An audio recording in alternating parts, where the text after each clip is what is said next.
Kolkata IPL 2026 এ 25.20 কোটি টাকার বিশাল price tag নিয়ে আসা অস্ট্রেলিয়ান তারকা ক্রিকেটার ক্যামেরন গ্রিনের শুরুটা একেবারেই ভাল হয়নি।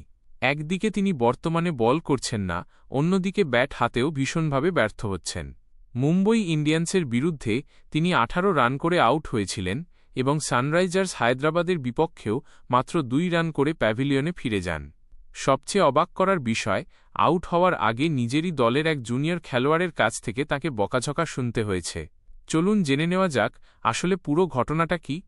এই মজার ঘটনাটি ঘটে কলকাতা নাইট রাইডার্সের ব্যাটিং ইনিংসের ষষ্ঠ ওভারে।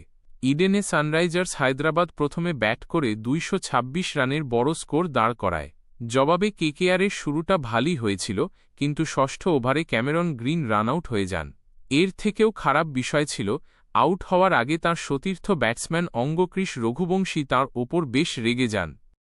কেকেআরের ব্যাটিং ইনিংসের ষষ্ঠ ওভারে এই ঘটনাটি ঘটে। রঘুবংশী একটি সোজা শট খেলেন। বোলার ঈশান মালিঙ্গা সামান্য মিসফিল্ড করেন, তবে বল খুব দূরে যায়নি। এর মধ্যেই দুই ব্যাটসম্যান রান নেওয়ার জন্য দৌড়ে পড়েন এবং সঙ্গে সঙ্গেই মালিঙ্গা নন স্ট্রাইকার এন্ডে বেল উড়িয়ে দেন। প্রথমে মনে হয়েছিল রঘুবংশী আউট হয়েছেন।